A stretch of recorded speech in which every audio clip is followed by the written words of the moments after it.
고등학교 시절 치열하게 공부하기로 둘째가라면 서럽다는 주인공을 만나러 가는 길. 네, 공부왕국 제작진입니다. 예, 안녕하세요. 어서 오세요.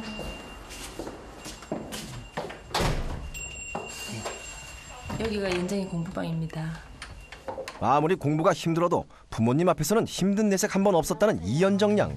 그래서 어느 날 청소하다 보니까 이렇게 적어놓은 다이어리가 있더라고요. 그래서 이제 읽어보니까 너무너무 치열하게 공부를 한 흔적이라서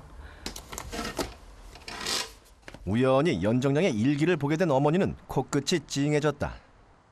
열심히 공부해도 오르지 않는 성적에 대한 고민부터 의지가 약해질 때마다 스스로를 채찍질하는 내용까지 연정 양의 치열하게 공부한 흔적이 고스란히 남아있었기 때문이다. 이제 고등학교 1학년 때부터도 공부를 열심히 해보려고 노력은 많이 했어요. 근데 처음부터 제가 공부를 이렇게 잘했던 건 아니었어요.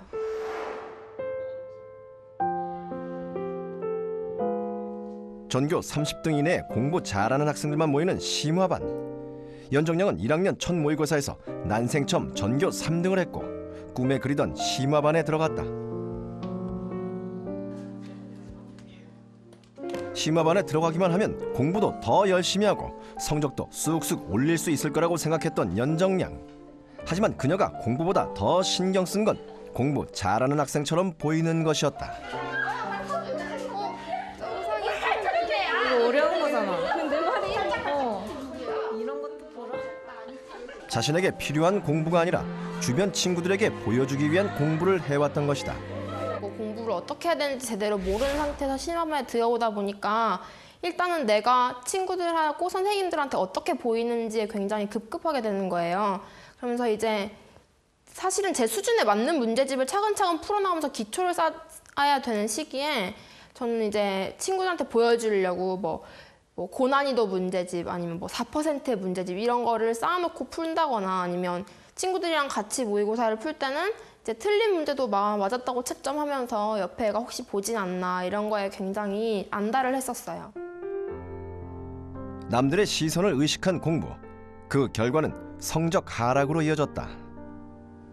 점수가 왜 이러지? 심화반에 들어가게 했던 전교 3등이라는 모의고사 성적은 온데간데 없었다. 뿐만 아니라 내신 성적도 여전히 제자리 걸음. 심화반에 공부 잘하는 친구들을 따라잡기는커녕 혼자만 뒤처지고 있다는 생각에 사로잡혔다. 그거를 그만둬야겠다고 생각한 계기는 역시 성적이죠. 성적이 제가 지금까지 얼마나 잘못 공부해 오고 있었는지를 딱 보여줬거든요. 왜냐면 고1 말에 11월 달에 본 모의고사에서 수학이 50점이 나온 거예요. 아, 이걸 내가 지금까지 공부를 하고 있다고 생각해 왔는데 아니었구나. 뭔가 방법을 바꿔야겠다고 생각을 했어요. 도대체 어떻게 해야 성적을 올릴 수 있을까? 연정양은 성적 향상에 효과적인 공부법을 찾아 나섰다. 제가 이제 내신이 워낙 점수가 안 올라서 이것저것 남들 좋다는 거 남들 해봤다는 거 안 해본 공부법이었거든요. 교과서를 토시 하나 안 빼고 처음부터 끝까지 써보기도 했었고요. 화이트보드 삼아가지고 마카로 막 쓰면서 공부를 하기도 했었고요.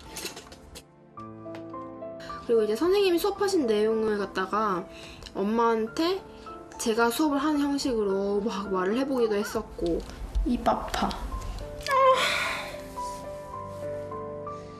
그때 연정이 모습은 진리를 찾아서 헤매는 아주 몸부림치는 그런 느낌이었어요. 저한테는. 본인은 너무나 열심히 노력하는데 올랐다가 내렸다가 하니까 참 옆에서 보기 안타까웠는데. 남들에게는 효과 만점이었다는 공부법이 연정양에겐 무용지물이었다. 연정아, 공부 잘 되니? 내가 저 회사에서 그 하나 뽑은 건데 근데 한번 읽어보면 도움이 될 것 같아.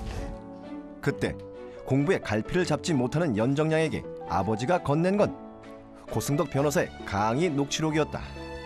연정양은 고승덕 씨가 500페이지가 넘는 50여 권의 책들을 모두 7번씩 읽고 사법고시에 합격했다는 이야기에 주목했다. 책을 7번? 한번 해볼까? 터무니없이 강연하신 내용이 쭉 적혀있는데 거기에 보니까 고시 패스를 하시면서 그냥 패스하신 게 아니고 고시 때 쓰는 교과서를 전부를 7번을 읽으시고 고사장에 들어가셔서 고시를 붙으셨더라고요. 그래서 그걸 보면서 지금까지 내가 한 공부는 정말 아무것도 아니구나 라는 충격을 받았던 것 같아요. 이런 분도 7회독을 하는데 그럼 나는 7번 해가지고는 결코 그런 레벨을 성취하지 못하겠구나 생각을 해서 아 그럼 나는 3번을 더 봐서 10번을 봐야겠다. 그런 각오를 다졌죠. 2학년 1학기 첫 번째 중간고사를 앞두고 10회독 공부법을 적용해 보기로 한 연정양. 하지만 중간고사를 치르는 총 11과목을 모두 10회독 한다는 건 결코 만만한 일이 아니었다. 10회독의 가장 큰 고비는 바로 1회독. 시작부터 고비였다.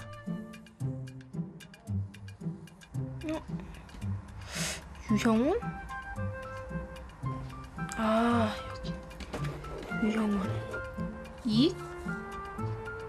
아 이익 아 이게 뭐 잘 안 읽히네. 아무것도 없는 상태에서 교과서만 놓고 책을 읽기 시작하려니까 이게 말이 안 되는 거예요. 첫 문장 읽고 그 다음 문장으로 넘어가기도 힘들고 왜 그래서 어떻게 되었다 이러면은 왜 이게 그래서 이거지? 라고 의문이 한 페이지에도 수십 개씩 생기는 거예요. 분명히 수업 시간에 배운 내용인데도 단어의 뜻이 기억나지 않거나 이해가 되지 않는 부분이 한두 가지가 아니었다. 교과서를 기본으로 모르는 것이나 궁금한 점은 가지고 있는 모든 문제집의 설명을 참고해 빠짐없이 보충했다. 교과서에서 자세히 설명하지 않는 부분도 모두 옮겨 적어 이해를 도왔다.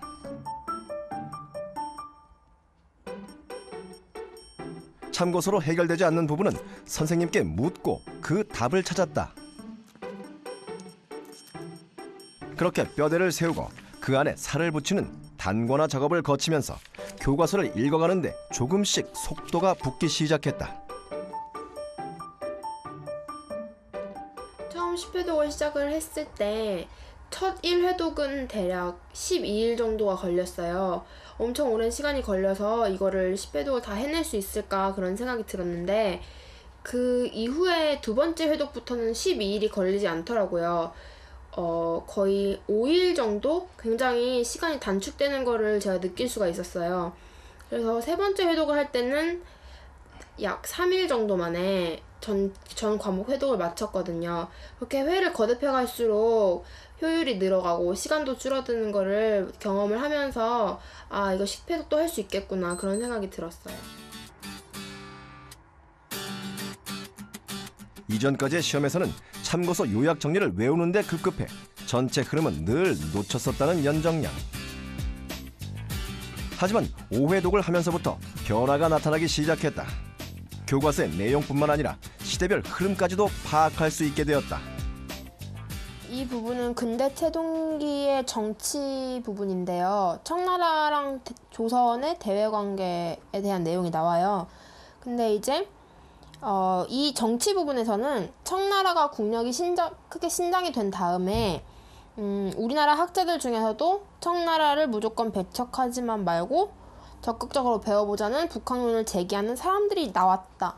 이렇게 하고 여기서 서술이 끝나버리거든요. 그러니까 이 북학론의 내용이 배우자는 거 말고 정확히 어떤 내용인지, 그리고 이 북학론이라는 걸 제기했던 사람들이 과연 어떤 사람들인지 이런 거에 대한 설명이 전혀 하나도 나오지 않는단 말이에요. 근데 이제 뒤쪽으로 넘어가서 근대 태동기의 문화 부분을 보면 청나라의 문물을 적극적으로 수용하여 부국강병과 이용후생에 힘쓰다고 주장한 사람들을 이용후생 학파 또는 북학파라고도 한다. 이렇게 자세한 설명이 나오고 이 사람들이 누구인지, 그래서 유수원, 그리고 후반에 넘어가서 홍대용, 박지원, 박재가 이런 사람들이 누구인지 정확하게 나오고 그들의 이론까지도 정확하게 서술이 되어서 나오는 걸 볼 수가 있어요. 5회독 정도까지 하면 이 내용이 머릿속에서 한 덩어리로 붙어서 재구성되는 거를 알 수가 있어요. 오해독을 하고 나니 모르는 내용이 거의 없을 정도가 됐다. 하지만 연정량은 그만두지 않았다. 자신이 목표한 10회독을 달성하기 위해 열심히 노력했다. 7회독을 했을 때 얻을 수 있는 효과 중에 하나가 전혀 교과서에는 명시적으로 서술되어 있지 않은 것 중에서 연결고리를 파악할 수 있는 거거든요. 예를 들어서 이제 1920년대에 일제가 문화통치를 했는데 이 문화통치의 내용이라는 게 한마디로 말하면 풀어주는 거거든요. 교원의 제복과 칼차기를 폐지하고 제한적으로나마 언론과 출판 집회 결사를 허용하고 참정권을 부여했다, 이런 식으로 풀어주는 게 나오는데, 이제 1980년대 때 전두환 정부가 했던 정책에도 이거랑 비슷한 메커니즘이 발견이 돼요. 중앙정보부를 국가안전기획부로 바꾸었고 통행금지를 해제시켰고 중고등학생들의 교복과 두발 자유화를 하고, 이런 거를 발견하게 되면 이게 혹시 문제에 나올 수 있지 않을까? 그런 생각을 하게 되고 실제로 문제 그대로 출제된 경우도 많고요. 드디어 7회독. 이쯤이면 시험 범위의 모든 내용을 줄줄 외울 정도로 완벽히 이해가 됐다. 하지만 전 과목 10회독은 결코 쉬운 일이 아니었다. 처음에 10회독을 하려고 각오를 한 거랑은 좀 다르게 시험 기간이 너무 촉박해서 7회독까지만 간신히 마치고 2학년 첫 중간고사를 봤어요. 결국 연정량은 목표로 했던 10회독을 끝내지 못했다. 아무리 열심히 공부해도 오르지 않던 성적. 그러나 이번엔 달랐다. 10회독을 성공을 하지 못하고 7회독까지만 했는데도 전교 2등이라는 결과가 나온 거잖아요. 그래서 저는 그때 어떤 생각이 들었냐면 고승덕 씨가 굳이 천재였기 때문에 저런 결과가 나온 게 아니구나. 7회독법 자체가 정말 효과가 있는 방법이구나. 그런 것도 느꼈고, 그거 말고 또한 나도 정말 하면 되는구나. 내가 지금까지 올바른 공부법을 못 찾아서 그렇지 찾기만 하면 되는구나. 그런 생각을 했어요.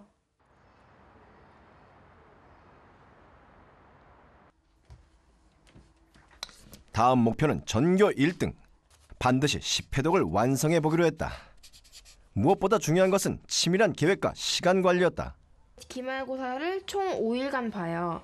그러면 각각 보는 과목들이 있는데 25일에는 26일에 보는 체육, 정권, 문학을 공부를 해요. 그리고 21일 날에는 마지막 날 시험 보는 생물과 한국지리를 역순으로 공부를 해줘요. 그러면 5일의 사이클이 생기는데 이 사이클을 그 전주에 한 번 더 반복을 해줘서 여기서 2회독, 여기서 2회독, 여기서 3회독 해서 총 10회독을 완성을 시켜야 돼요. 이날부터 수업을 시작한다 라고 하면 이날 배운 내용을 복습을 해줘야 되거든요. 이틀째에는 1일째 배운 거랑 2일째 배운 거를 복습해주고 모두 복습을 해줘요. 3일의 사이클이 생기는데 이 사이클을 이런 식으로 반복을 해 나가다 보면은 3회독이 완성이 돼요. 10회독의 핵심은 바로 반복 학습. 그날 배운 건 반드시 그날 복습하고 전날 배운 것까지 누적해서 복습했다.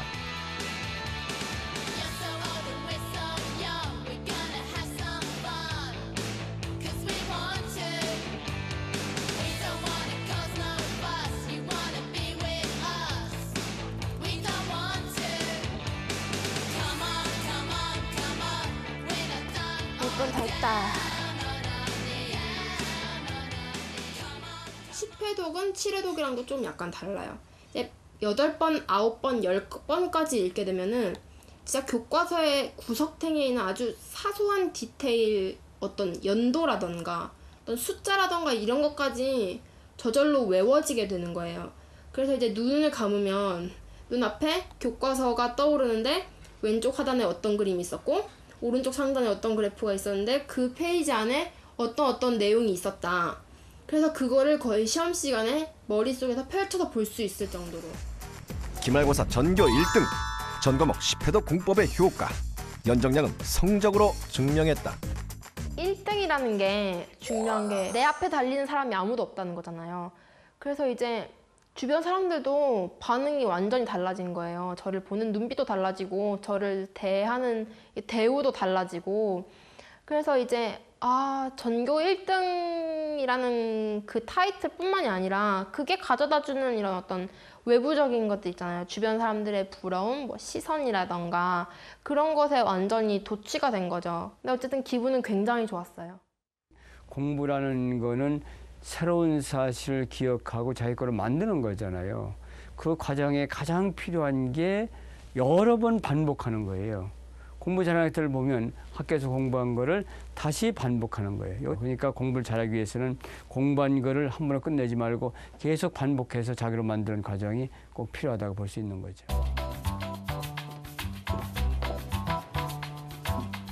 대학생이 되어서도 연정량은 고등학교 후배들과 친밀한 관계를 유지하고 있다. 후배들은 공부와 관련된 크고 작은 고민들이 생기면 가장 먼저 연정량을 찾는다.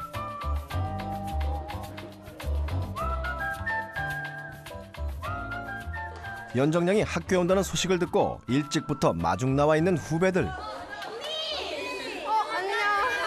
안녕 오랜만이다. 수련아, 기영아 잘 지내고 있어? 네, 너무 힘들어요. 이렇게 마음을 이렇게 추스리면 혼자 공부하는 건 고독하고 외로운 일이다.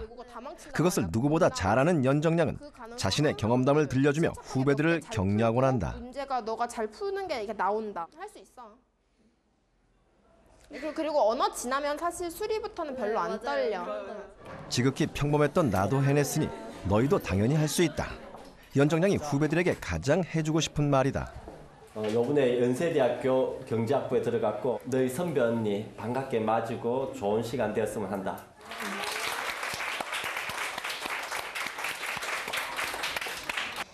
질문 있는 학생들한테 내가 질문 받는 형식으로 할게요. 계속 점수가 1학년 때는 50점이 나왔었고 2학년 때 조금씩 올려서 60점대, 70점대가 나왔어요. 근데 그 정도만 해도 아주 못하는 건 아닌데 솔직히 상위권에 진입하려면은 그 정도로는 턱없이 부족하잖아요. 그래서 이제 2학년 겨울방학을 어떤 발판으로 삼아서 수학을 올리려고 각오를 했어요. 내신 수업 들으면서 문제 같이 전 과목 10회독이면 내신 전교 1등은 문제 없었다. 어떻게 해야 되나 하다가 이제 하지만 10회독만으로는 해결되지 않는 과목. 그것은 수학이었다. 이게 제가 고1, 고2 때 본 수학 모의고사 시험지예요. 앞에 2점, 3점짜리 이렇게 개념이 별로 응용되지 않은 문제 같은 경우에는 굉장히 쉽게 대부분 다 맞는 모습을 보이는데 4점짜리 같은 경우는 거의 손도 대지 못하고 하나도 풀지 못했어요. 10회독으로 수학 개념을 완벽하게 숙지한 연정량. 문제는 그 개념을 어떻게 적용하느냐였다. 그럼 문제가 복잡하니까 한번 처음부터 끝까지 내가 한번 문제에서 개념을 뽑아내서 보기 좋게 정리를 하면 문제가 잘 풀리지 않을까라는 생각을 했어요. 고난이도 수학 문제는 여러 가지 복합적인 개념으로 이루어져 있다. fx는 0의 실근이 존재하지 않는다고 했으니까 이게 첫 번째 힌트예요. 실근이 존재하지 않는다. a, b는 정수이다. 그리고 세 번째로 x-1로 나눈 나머지, 이렇게 해서 나머지 정리에 대한 내용이 또 복합되어 있어요. 순서대로 등차 수열을 이루고 있다고 해서 또 수열에 관한 내용이 들어가 있고요. 실근이 존재하지 않는다. 나머지 n. 방정식의 근을 판별하는 개념이 하나 숨어 있고, 두 번째로 나머지 정리에 대한 개념이 숨어 있고, 또 마지막으로 등차 수열, 그 중에서도 MNP라는 등차 중앙에 관한 개념이 숨어 있고요. 작은 조건들이 숨어 있어요. 근데 이제 이 조건 중에 하나나 아니면 힌트를 하나라도 못 뽑아내면 제대로 된 정답에 다다를 수 없기 때문에 이거를 모두 뽑아내 주는 것이 굉장히 중요한 과정이에요. 아무리 어려운 문제라도 힌트는 문제 안에 있는 법. 연정량은 문제 속의 힌트를 찾고 해당되는 개념을 정리한 후 문제를 풀어나갔다.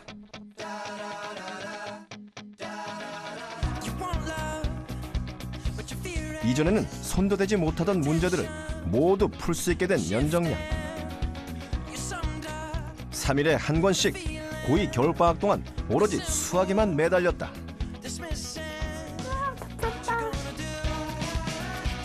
틀린 문제들은 따로 모아서 오답 노트를 만든 연정량. 한 번 틀린 문제를 자꾸만 틀리기 때문이었다. 오답 노트의 문제들을 반복해서 풀면서 문제 유형 파악은 물론 실수도 줄여나갈 수 있었다. 최고 난이도 문제 10번 풀이. 연정량은 결국 수학도 10번이라는 공부법으로 완성할 수 있었다. 포기하지 않으니 불가능은 없었다. 마침내 수학 100점. 꿈에 그리던 점수였다.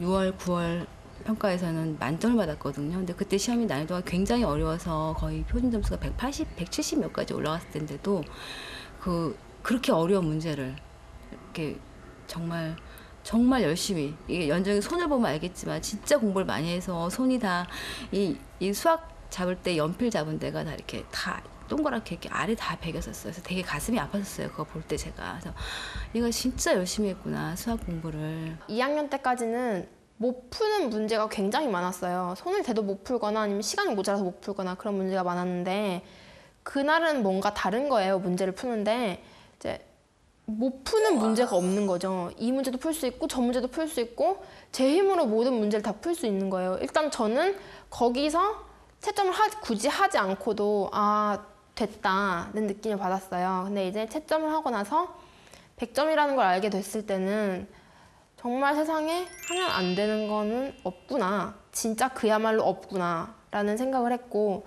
수능 때까지 이거를 어떻게 지켜나갈 것인가 거기서 다시 골머리를 앓게 됐어요.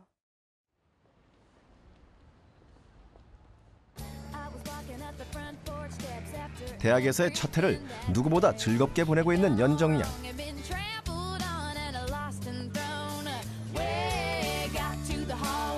대학에서는 공부보다 즐거운 일도 많지만 손에서 책을 놓지 않는 습관은 대학생이 되어서도 여전하다. 열심히 공부해서 꼭 이루고 싶은 확실한 목표가 있기 때문이다.